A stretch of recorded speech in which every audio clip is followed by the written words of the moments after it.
One of the most important public policy issues facing manufacturers and residents of the state of Wisconsin is infrastructure investment. KCE, led by Jim Hassler, launched the Dire States last year to raise awareness of ailing infrastructure in North America. This year, they've taken up advocacy of local investment. And we're proud to stand here today, united with AEM in these goals. Infrastructure has been a pillar of the American economy for literally centuries. It helps bring goods to market.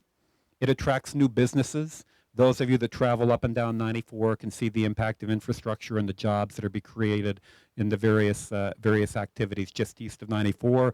And it creates jobs. It creates jobs both during the construction phase, but it also creates sustaining jobs that come with the infrastructure and in the surrounding economies. But we are trying to guarantee the future, not just for today, but for your kids, to ensure that they have a strong manufacturing sector, to ensure that they have a strong workforce, and most importantly, to make sure that our transportation system can grow and thrive as we head into the future.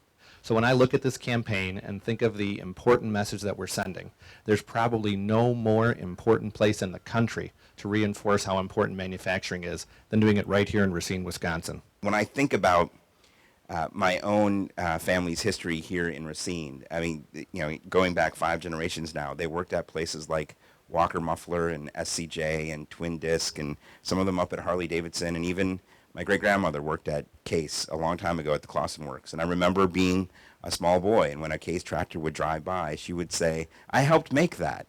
So when I think about whether or not we should invest in our infrastructure, it's an easy question, right? We want to bring jobs to market. We want to make those investments because we know when we do, it puts people to work. And we know when we have that infrastructure, it supports great companies like CNHI who build the equipment that build those things, but then also bring those products to market. That's what I Make America is about, is to really raise the profile among the companies and among their employees, and then finally, as we go on tour, to raise the profile with the politicians and your elected officials so they do invest in infrastructure. So the policy with the transportation bill here in Wisconsin does get approved, and we invest in our country because we won't stay competitive without it.